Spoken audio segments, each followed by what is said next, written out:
Good evening दोस्तों। आप सभी का स्वागत है हमारे यूट्यूब चैनल अनुज रघुवंशी ऑनलाइन स्टडी पॉइंट्स में। दोस्तों आज हम बात करने वाले हैं वैदिक सभ्यता के बारे में। जैसे कि हमने पिछले 2 लेक्चरों में देखा है कि इतिहास का प्रारंभ कहाँ से हुआ। सबसे पहले प्रागैतिहासिक काल के बारे में हमने देखा है, प्रागैतिहासिक काल को कितने भागों में बांटा गया। उसके बाद अर्ध ऐतिहासिक काल को देखा है, अर्ध ऐतिहासिक काल को कितने भागों में बांटा गया वो भी सब हमने देख लिया। अर्ध ऐतिहासिक काल का एक हिस्सा हमने जो हमारी सिविलाइजेशंस आई थी स्टार्टिंग में वो सब हमने देख लिए, जैसे हड़प्पा काल, मोहनजोदड़ो वगैरह। अब नंबर आता है वैदिक सभ्यता का, जो अर्ध ऐतिहासिक काल का ही पीरियड है। अर्ध ऐतिहासिक काल का ही एक पीरियड है, तो 1500 से 600 ईसा पूर्व के बीच में घटित हुई है। इस काल को 1500 से 600 ईसा पूर्व के बीच के काल को क्या कहा गया था? वैदिक सभ्यता। तो वैदिक सभ्यता के अंतर्गत मानव सभ्यता में क्या क्या बदलाव आए, उन सबको आज हम इस वीडियो में देखने वाले हैं। और ये टॉपिक एग्जाम के पॉइंट ऑफ व्यू से बहुत ज़्यादा इंपॉर्टेंट है। इसमें हम सभी वेदों के बारे में, चारों वेदों के बारे में देखेंगे, चारों वेदों में क्या क्या है, और जो भी इंपॉर्टेंट क्वेश्चन है आपके एग्जाम के पॉइंट ऑफ व्यू से बन सकते हैं वो सभी हमने इस वीडियो में डिस्कस करने वाले हैं। तो दोस्तों, जिन लोगों ने हमारा चैनल अभी तक सब्सक्राइब नहीं किया वो चैनल को सब्सक्राइब कर लें और वीडियो को लाइक एंड शेयर करना ना भूलें। साथ ही बेल आइकन को दबाना ना भूलें ताकि आपको वीडियो का नोटिफिकेशन सबसे पहले मिलता रहे। चलिए दोस्तों, शुरू करते हैं वैदिक सभ्यता। तो जैसे हमने देखा है इससे पहले हड़प्पा सभ्यता को देखा था, इसके बाद आती है वैदिक सभ्यता जो अर्ध ऐतिहासिक काल का समय है। वैदिक सभ्यता भी किसमें आती है? अर्ध ऐतिहासिक काल में। इतिहास के किस समय में आती है? ये अर्ध ऐतिहासिक काल में आती है। ठीक है दोस्तों, तो वैदिक सभ्यता कहाँ से कहाँ तक का समय है इसका? 1500 ईसा पूर्व से 600 ईसा पूर्व तक इस समय को क्या कहा गया है? वैदिक सभ्यता का काल। वैदिक सभ्यता का काल। इसको वैदिक सभ्यता का काल ही क्यों कहा गया है? क्योंकि इसमें मोस्टली जो बात आती है, इसमें आती है आर्यों की। यहाँ जिक्र आया है आर्यों का।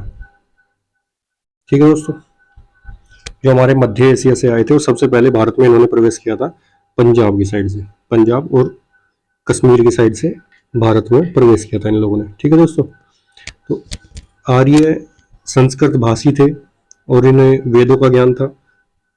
उस समय पर जो कहा जाता है कि वेदों की जो रचना की है, वेदों को किसने लिखा है, किसने संगठित किया, वो आर्यों ने किया है। और आर्यों ने ही वेदों का प्रचार प्रसार भारत में किया है दोस्तों। तो उस समय सबसे ज्यादा वैदिक सभ्यता में सबसे ज्यादा प्रचार प्रसार किसका था? आर्यों का। ठीक है, तो वैदिक सभ्यता का समकालीन कितना है? 1500 से 600 ईसा पूर्व। और ये कहाँ से आए थे? मध्य एशिया। जो मध्य एशिया फिलहाल अफगानिस्तान, ईरान, इराक, इन सब का एरिया है, जो ये मध्य एशिया का एरिया आता है, यहाँ से हमारे आर्य लोग भारत में आए थे। और वो काल कितना है? 1500 से 600 ईसा पूर्व। तो वैदिक सभ्यता को भी 2 भागों में बांटा गया, ऋग्वैदिक काल और उत्तर वैदिक काल। ऋग्वैदिक काल का समय कितना है? 1500 ईसा पूर्व से 1000 ईसा पूर्व। मतलब आज से 1500 का मतलब हुआ आज से लगभग 3500 साल पहले। ठीक है दोस्तों, क्योंकि 2000 साल ये हो गए और 1500 ईसा पूर्व, इसका मतलब 2000 और 1500 3500 साल पुरानी बात है। ये काल कितना था? ऋग्वैदिक काल। ठीक है, और 1000 ईसा पूर्व से फिर 600 ईसा पूर्व तक उत्तर वैदिक काल आया। ऋग्वैदिक काल के बाद उत्तर वैदिक काल। ठीक है दोस्तों, तो ऋग्वैदिक काल में क्या हुआ? 4 वेदों की रचना की। किसने? आर्यों ने। तो हिंदुस्तान में उस समय कौन थे? अनार्य। और बाहर से कौन आए थे? आर्य।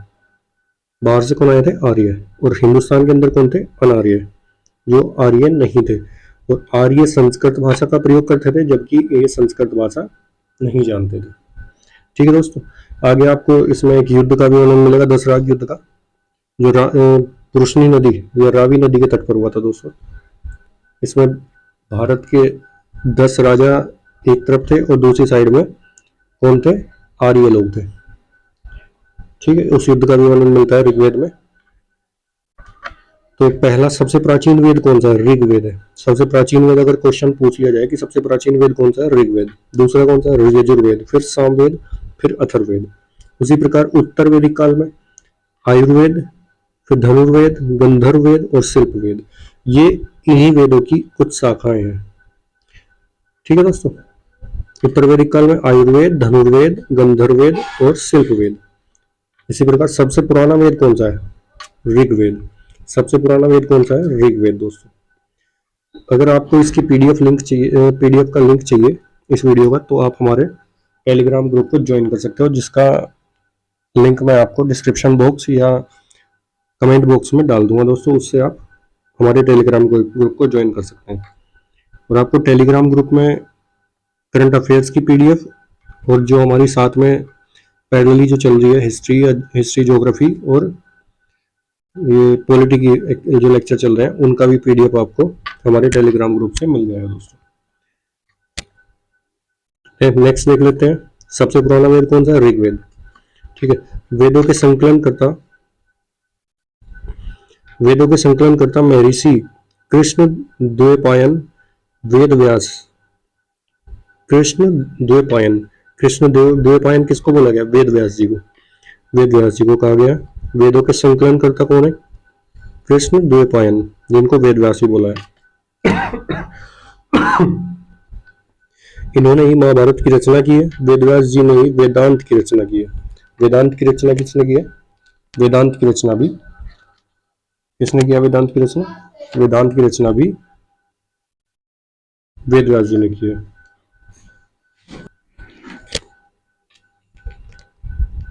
इन्होंने महाभारत की रचना की है और वेद व्यास जी ने वेदांत की रचना की है। कितने वेदांत की संख्या कितनी है? वेदांत है 6 हमारे।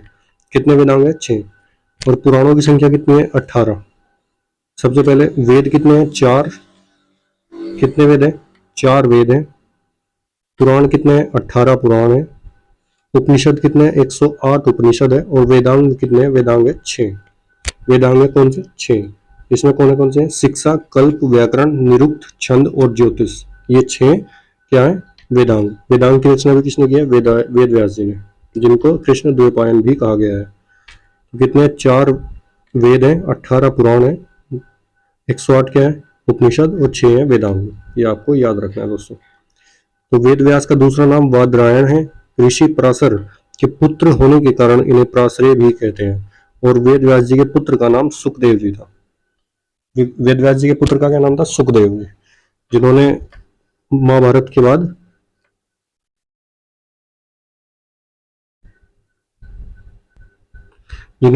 के बाद ऋषि परीक्षित को, राजा परीक्षित राजा को कथा सुनाई थी। ठीक है दोस्तों, शुक्र ताल में कथा सुनाई जिन्होंने, वही सुखदेव मुनि है। नेक्स्ट पॉइंट आप आगे देख लेते हैं ऋग्वेद के बारे में। पहला वेद कौन सा हमारा? ऋग्वेद। कौन सा वेद है पहला? ऋग्वेद, जो सबसे पुराना वेद है ऋग्वेद। चारों वेदों में ऋग्वेद को सबसे प्राचीन वेद माना जाता है। कौन सा है सबसे प्राचीन वेद? कौन सा है? ऋग्वेद। ऋग्वेद का रचना काल 1500 से 1000 ईसा पूर्व माना जाता है। 10 इसमें ऋग्वेद में 10 मंडल, 8 भाग और 1028 सूक्त और श्लोक कितने हैं? 10,462 श्लोक। छब्बी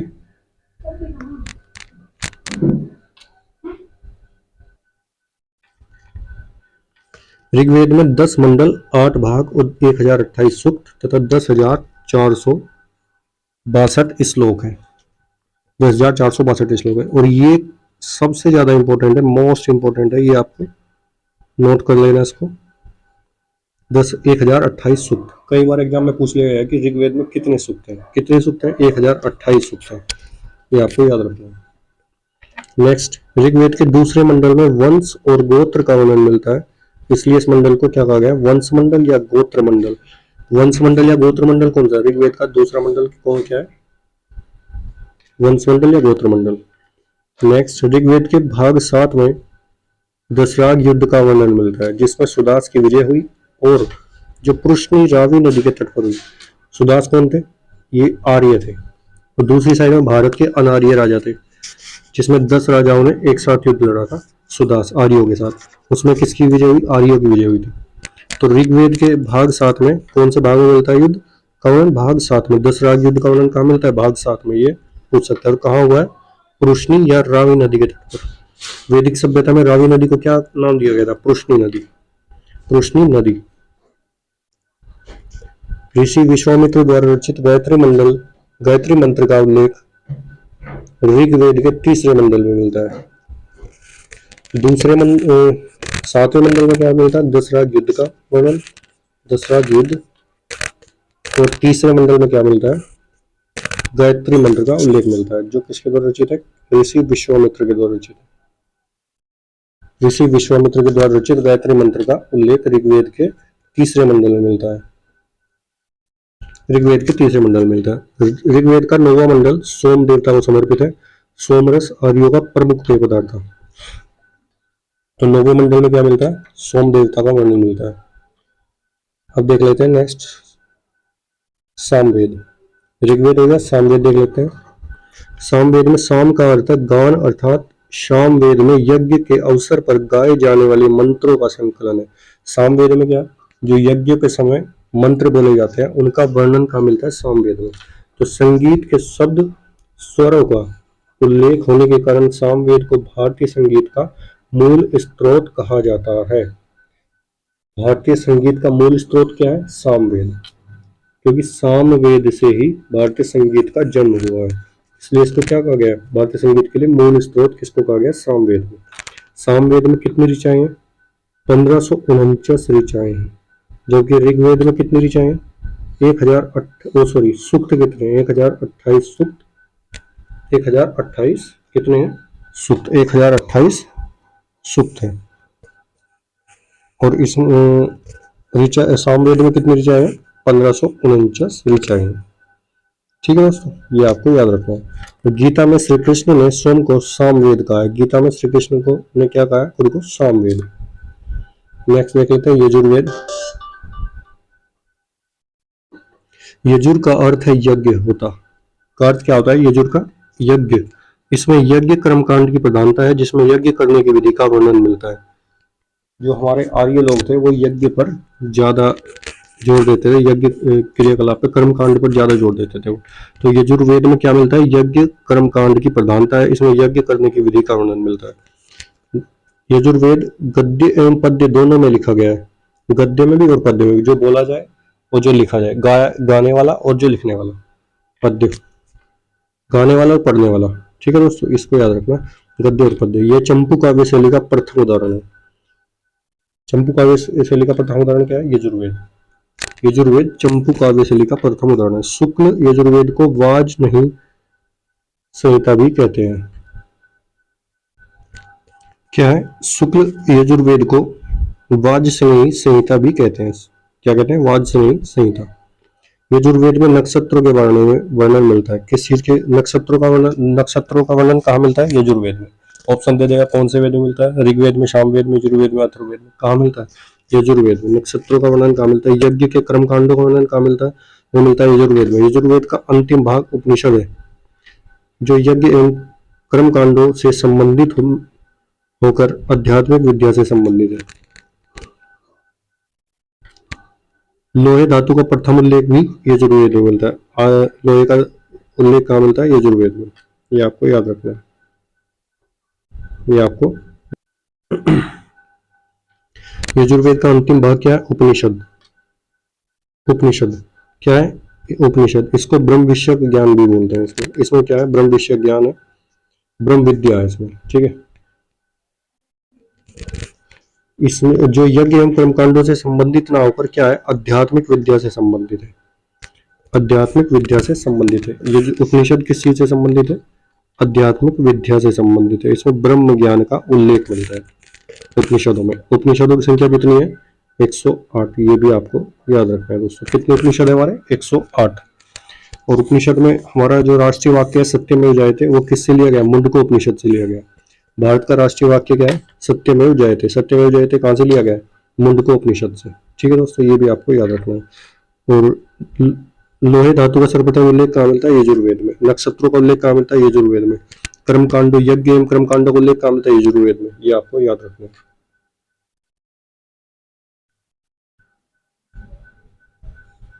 नेक्स्ट देख लेते हैं अथर्ववेद। अथर्ववेद के रचनाकार दृष्टा अर्थात ऋषि थे। अथर्ववेद के रचनाकार कौन थे? दृष्टध्रुवा ऋषि, अथर्वा ऋषि थे। कौन थे रचनाकार? दृष्टा कौन थे इसके? अथर्वा ऋषि। इन्हीं के नाम पर इसका नाम अथर्ववेद पड़ा। कौन थे इसके रचनाकार? अथर्वा ऋषि। इन्हीं के नाम पर इसका नाम क्या पड़ा? अथर्ववेद। इन्होंने बहुत सी कल्याणकारी ऋचाओं की रचना की। अथर्ववेद के दूसरे दृष्टा अंग ऋषि थे, इसलिए इसे अथर्वांग वेद भी कहा जाता है। अर्थवेद का दूसरा नाम क्या है? अथर्वांग वेद। इसका अथर्वांग ऋषवेद भी कहा जाता है। अथर्वांग ऋषवेद इसको क्यों कहा गया? क्योंकि इसके दूसरे जो दृष्टा थे वो अंग ऋषि थे। प्रथम कौन थे? प्रथम थे अथर्वा ऋषि। अथर्वा ऋषि के नाम पर इसका नाम क्या पड़ा? अथर्ववेद। इसको दूसरा नाम क्या दिया गया? अथर्वांग ऋषवेद। क्यों दिया गया? क्योंकि इसके दूसरे जो दृष्टा थे वो अंग ऋषि थे।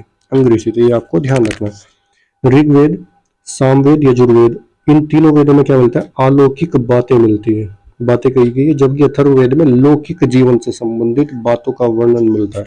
इसमें अथर्ववेद में क्या मिलता है? जादू टोना से संबंधित सारी विधियां जो मिलती है वो अथर्ववेद में मिलती है। अर्थात लौकिक अर्थात पृथ्वी पर जो घटनाएं होती है उनसे संबंधित उल्लेख कहाँ मिलता है? अथर्ववेद में। और प्रालौकिक घटनाओं का उल्लेख कहाँ मिलता है?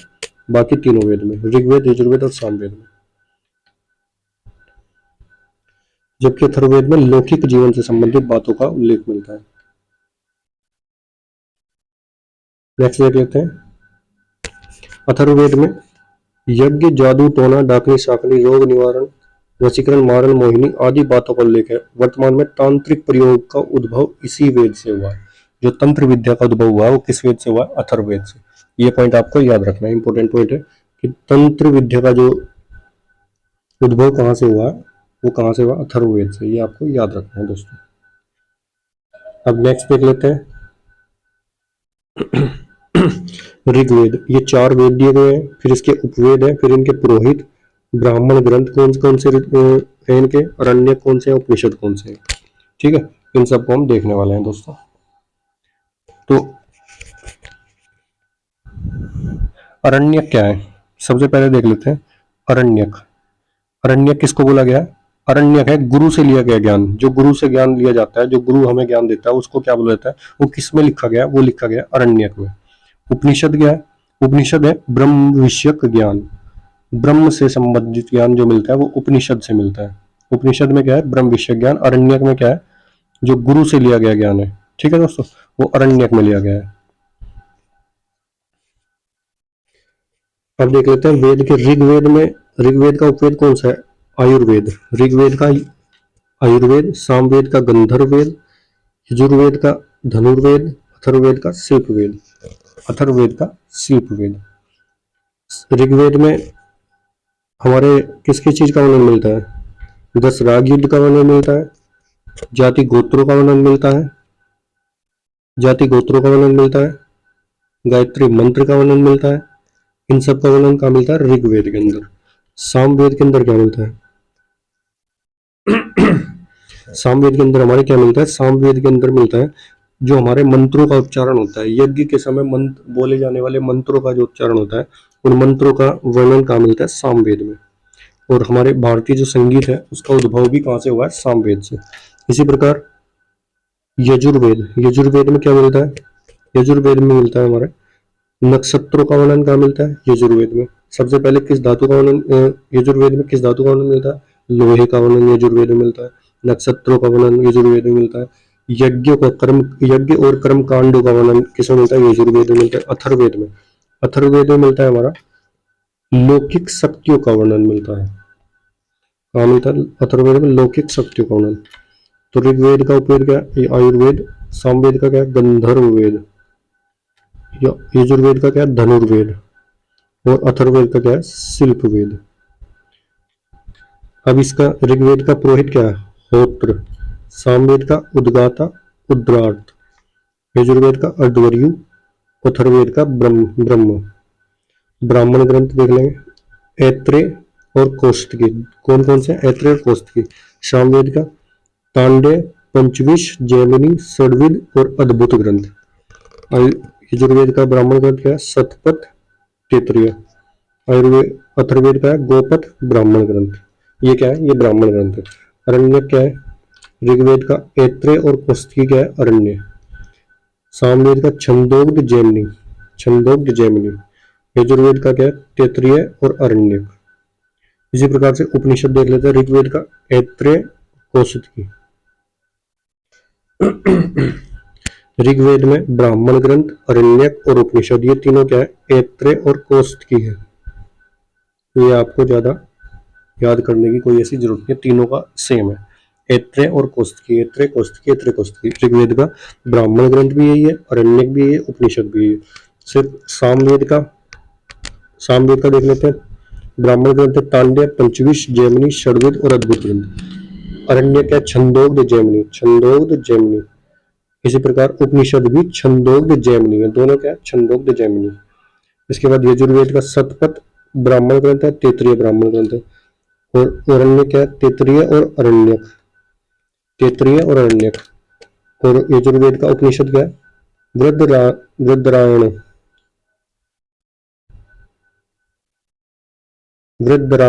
वृद्धारण्यक, वृद्धारण्यक। ठीक है दोस्तों, वृद्धारण्यक। इसी प्रकार से अथर्ववेद का देख लेते हैं। अथर्ववेद का ब्राह्मण ग्रंथ क्या है, गोपथ और ब्राह्मण ग्रंथ। जबकि अथर्ववेद का उपनिषद क्या है, मुंडको उपनिषद। जैसे मैंने आपको पहले बताया, मुंडको उपनिषद से ही क्या लिया गया है, हमारा राष्ट्रीय वाक्य सत्यमेव जयते। सत्यमेव जयते कहाँ से लिया गया, मुंडको उपनिषद से। तो दोस्तों आज के लिए इतना ही काफी है, मिलते हैं नेक्स्ट वीडियो में। और अगर आपको इस वीडियो का हमारा लिंक पीडीएफ चाहिए तो आप हमारे टेलीग्राम ग्रुप से ले सकते हैं दोस्तों। और टेलीग्राम ग्रुप को ज्वाइन करने के लिए जो टेलीग्राम ग्रुप का लिंक दिया गया है वो हम डिस्क्रिप्शन बॉक्स में आपको दे देंगे। तो आज के लिए इतना ही काफ़ी है, मिलते हैं नेक्स्ट वीडियो में। नेक्स्ट वीडियो में बात करने वाले हैं हम ऐतिहासिक काल के बारे में, जिसका टाइम पीरियड जो है वो है 600 ईसा पूर्व से वर्तमान प्रेजेंट टाइम तक। तो 600 ईसा पूर्व के बाद का समय देखेंगे, 600 ईसा पूर्व से आगे का समय हम नेक्स्ट वीडियो में देखने वाले हैं दोस्तों। तब तक के लिए धन्यवाद, मिलते हैं नेक्स्ट वीडियो में।